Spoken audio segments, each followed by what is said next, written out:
sendiri, kayak cerita Kali Kundang, cerita Rapunzel diubah dengan versi yang lebih baru, dengan plot twist yang kita nggak bisa nebak dari penulis tersebut.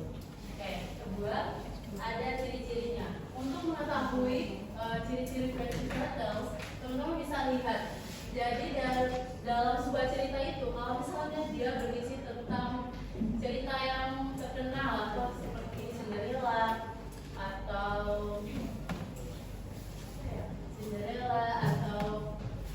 Rapunzel atau Tinkerbell, nah itu kan cerita yang terkenal dan itu yang boleh bisa diubah. Kalau cerita lain kayak misalnya Ipin atau apa itu kan bukan cerita dongeng, jadi nggak bisa.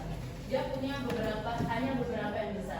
Nah, alur cerita berubah dari versi asli. Kalau misalnya teman-teman lihat sebuah cerita itu tidak seperti cerita aslinya, berarti itu namanya fictional bears. Ya, ada juga tokoh yang punya sifat yang berbeda. Jadi dalam cerita tersebut, sifat yang tadinya baik bisa diubah jadi jahat, bisa diubah jadi lebih pemalu atau introvert. Itu berarti namanya fictional turtles. Nah, biasanya dia tuh lebih lucu atau mengejutkan. Jadi kita nggak nyangka-nyangka kok dia seperti ini. Tadi namanya fictional turtles. Ya, dia juga punya purpose yang sama dengan narrative text, yaitu menghibur pembaca, membuat lebih kreatif atau menarik, terus membantu pembaca itu lebih berimajinatif, punya pandangan lebih luas lagi terkait cerita tersebut. Okay, next ada structure. Kan kemarin untuk analytical juga ada berapa?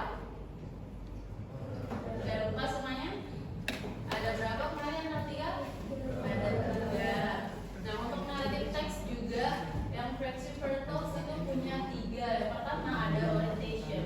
Orientation itu biasanya mengisi tentang pengenalan waktu, tempat, di mana, siapa. Itu dia pengenalannya di bagian orientation atau pembukaan.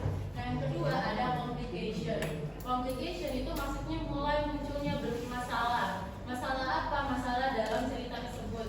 Kayak Cinderella dicuri sepatunya, Rapunzel dicuri dari rumah. Itu kan munculnya masalah dari kerajaan. Munculnya masalah dalam sebuah cerita. Itu namanya complication. Nah, yang terakhir ada resolution. Resolution itu artinya penyelesaian masalah. Masalah tadi gimana sehingga dia bisa keluar dari masalah tersebut. Itu namanya resolution. Nah, nanti dari 3 structure ini teman-teman kan 3 kelompok. Satu orang itu satu structure. Contohnya Farah nanti orientation, berarti Farah nanti tag videonya bagian orientation aja. Teksnya nanti Miss lihat dulu sebelum kalian tag.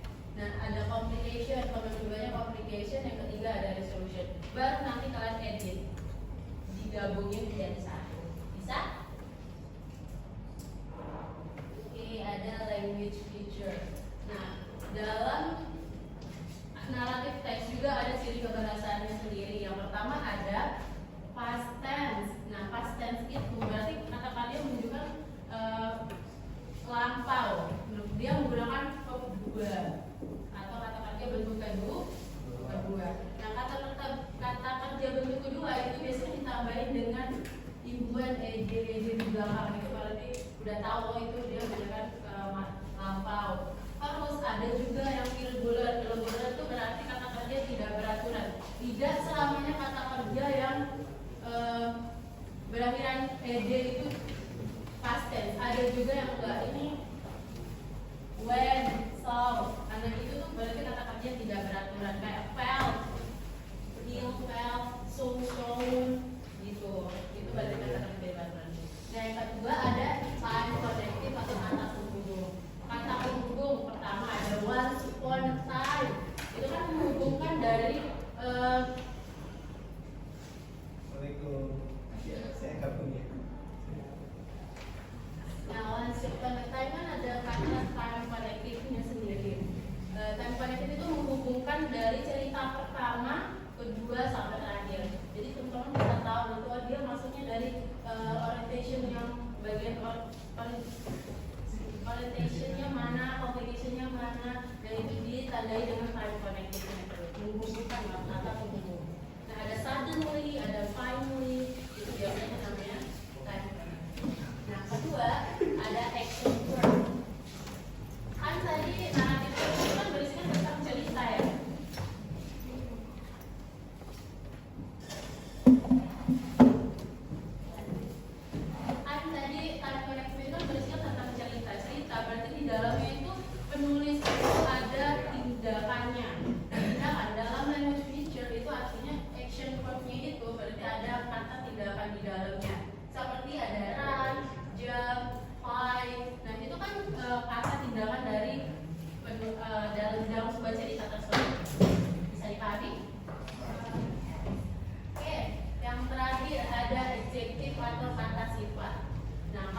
sifat itu kan dia menggambarkan tokoh tersebut. Tokoh tersebut itu apakah dia baik atau dia jahat, itu digambarkan dari kata adjektif tersebut atau kata sifat. Nah, kata sifat itu bisa seperti beautiful, handsome, baik, jahat, itu berarti kata sifat dalam tersebut.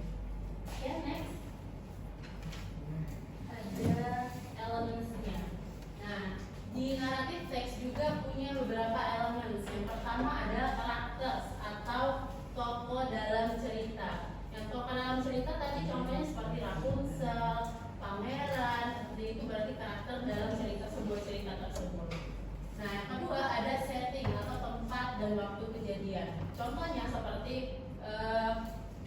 di sebuah kerajaan atau di menara tinggi. Nah, itu tempat-tempat terjadinya sebuah cerita tersebut. Nah, yang ketiga ada plot. Plot itu maksudnya alur ceritanya, alur cerita yang berangkat dari orientation tadi sampai resolution. Jadi dia dari orientationnya seperti apa, complicationnya seperti apa, resolutionnya seperti apa, itu dinamakan dengan plot atau alur dalam cerita tersebut. Nah, yang ketiga ada konflik. Yang konflik itu tadi munculnya di mana? Di complication. Nah, konflik itu mulai munculnya di complication atau di structure yang kedua. Nah, yang ketiga ada point of view. Karena kita belajar tentang fracture pearls, berarti penulis itu punya POV-nya sendiri. Kalian punya pandangan sendiri, sudut pandang cerita sendiri. Nanti kalian jelasin, saya mengubah orientationnya seperti ini, berarti kalian punya POV sendiri. Saya mengubah complicationnya seperti ini, masalahnya kalian ganti dengan masalah yang berbeda lagi dari cerita aslinya. Nah, itu dinamakan dengan POV. Oke, contoh. Sekarang kita coba analisis dulu. Siapa yang mau baca? Ada yang mau baca? Bisa coba bacain paragraf pertama. Coba.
Lebih menarik lagi atau unik lagi dari cerita Cinderella tersebut.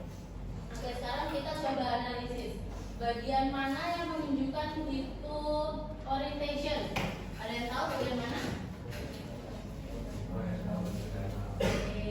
The first sentence of the first paragraph. Nah, karena di situ dia menjelaskan di mana siapanya Cinderella ngapain, buat video online, buat video TikTok. Berarti di situ dia menjelaskan tokohnya siapa, di mana dan ngapain. Itu dinamakan dengan orientation atau pengenalan. Nah, yang kedua ada complication. Complicationnya bikinnya mana? Ada yang tahu? Munculan masalahnya mulainya dari mana? Ya, one day there was a betrayal event. Jadi ada satu kegiatan besar itu, Cinderella itu mau ikut tapi ibu tirinya nggak mau. Itu kan kemunculan masalahnya mulainya di situ ya. Ibunya nggak mau, jadi dia sangat sedih. Jadi itu dinamakan dengan kemunculan masalah atau bagian complication-nya. Good. Oke, yang terakhir ada resolution-nya. Bagian mana resolution-nya? Ada berapa? 3 atau the last paragraph of this text. Yang mulainya dari suddenly. Jadi ada solusinya di situ. Ada seorang yang datang ngasih dia HP untuk bisa dia ikut acara tersebut secara online. Itu kan solusi yang dikasih sama penulis tersebut. Jadi akhirnya Cinderella itu jadi terkenal, jadi lebih sukses lagi. Itu dinamakan dengan resolution. Oke, sekarang for the language feature, untuk time connected-nya mana? Apa aja? Ada once upon a time, ada one day, ada suddenly. Itu dinamakan dengan time connected atau kata penghubung dari orientation, complication atau dari sampai ke resolution. Nah, yang terakhir ada adjective atau kata sifat. Kata sifatnya apa aja di situ? Ada yang tahu kata sifatnya apa aja? Ada yang tahu kata sifatnya apa aja? Banyak di sini.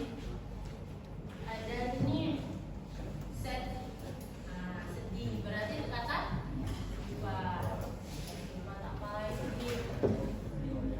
Cuma itu aja. Oke. Next ada action verb atau kata kerja. Kata yang menunjukkan dia mengerjakan sesuatu. Di sini apa? Making atau membuat. Yo, ada lagi apa? Want, join. Ini adalah kata kerja. Keep. Nah, kalau simple past apa aja di sini? Yang menunjukkan dia itu past tense. Apa? Kata kerja yang menunjukkan past tense ini apa? Yang perakhiran ed atau kata kerja irregular tadi apa aja? Nih. Give. Give itu kata kerja kedua dari apa? Give. Good. Apalagi became. Itu kata kerja bentuk kedua dari become. Oke, apalagi ada was. Nah, atau kalau misalnya teman-teman melihat ada kata atau kalimat yang ada was-were-nya, berarti itu dia menunjukkan lampau. Kata kerja yang udah lampau. Ada lagi could. Apalagi were. Nah, ada were di sini. Nah, kalau misalnya cerita yang kayak gitu, cerita dongeng atau cerita apapun, itu dia selalu menggunakan past tense atau kata kerja lampau bentuk kedua. Oke, sekarang kita lihat jawabannya. Kalau hijau itu berarti time connective. Yang merah itu simple past. Kuning itu ada adjective-nya. Yang ungu itu adalah kata action atau kata-kata. Bisa? Bisa dipahami? Ini lagi bisa? Oke, now coba teman-teman nih, coba deh. Coba analisis ini, mana yang menunjukkan itu orientation, mana yang menunjukkan itu complication, sama mana yang menunjukkan itu resolution. Thank you, sir. Thank you.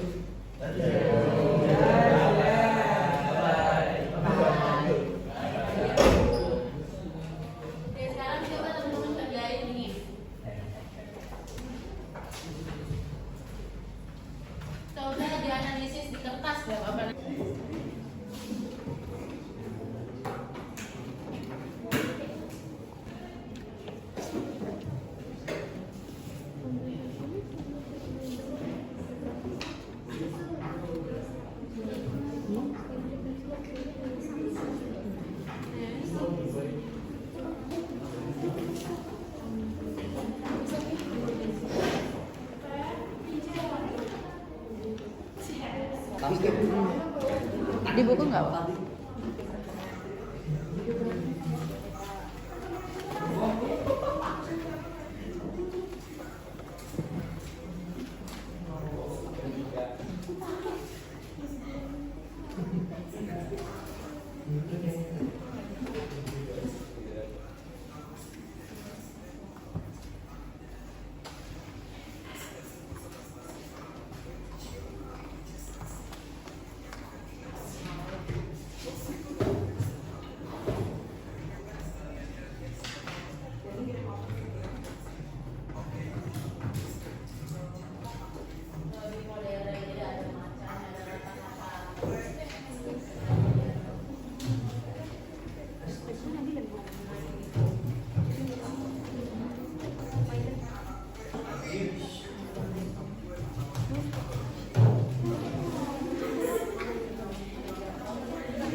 Jadi dia tuh bawa juga apa sih kayak modern untuk custom, tapi intinya custom paling tidak nakal. Tapi isinya kalian boleh ubah dia jadi apa gitu, seleb yang lihat kalau misalnya lain dia apa gitu.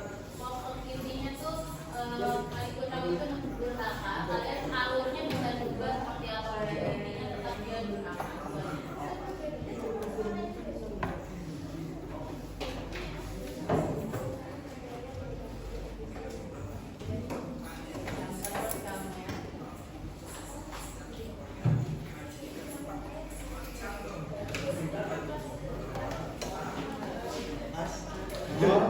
Ya ayo Mas kita bareng. Ayo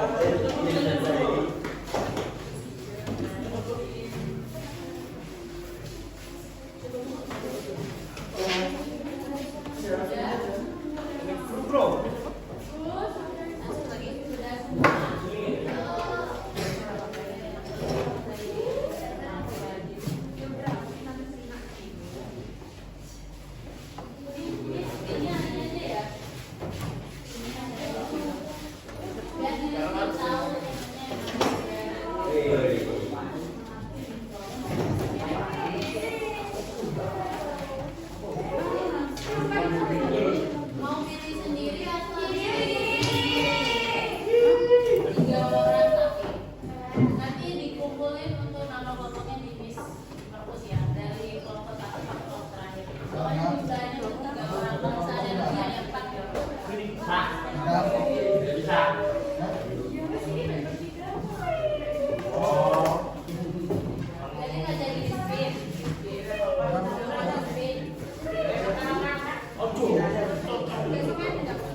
channel kayak gimana di YouTube dan yang teh.